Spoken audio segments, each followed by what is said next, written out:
Дәстүрлі өнерді дәріптеп ұлттық құндылықтарды ұлықтау рухани жаңғыруымыздың бір көрінісі екені айқын.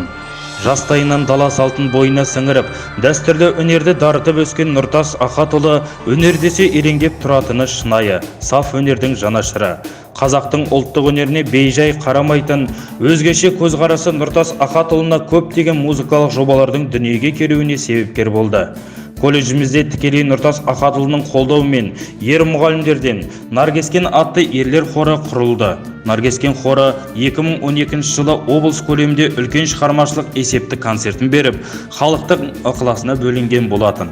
2007 жылы акапелла жанрындағы Назерке камералық хорыда колледж басшысының идеясымен өмірге келді. Халық әндері мен халық композиторларының әндерін насихаттап, акапелла сияқты тың жанрда облыс көлемінде алғашқылардың бірі болып, сахна төріне шығарған ансамбльде облыс жұртшылығына кеңінен танымал. Бұдан бөлек, Нұртас Ахатұлының бастамасынан бастау алған колледж ер балаларынан құралған ұландар хоры, жас оқытушылардан тұратын жас дәурен тобы құрылды. Ұлттық өнердің мәйегі болып табылатын қазақтың қара домбырасын жастайынан серік етіп келе жатқан Нұртас Ахатұлы дәстүрлі күй мен ән өнерін ерекше бағалайтын жан.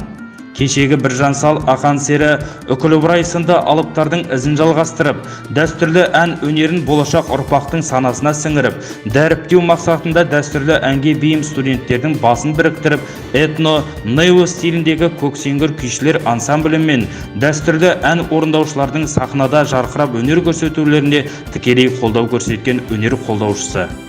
Аталған ұжымдарға арнайы сахналық костюмдер тіккізе отырып, дәстүрлі ән орындаушыларға деген өз қошеметі мен қолдауын жоғары деңгейде көрсетіп келе жатыр. Ұлттық өнер өткен дәуірдегі ата-бабамыздың үні, сыры мен мұңы тарихы.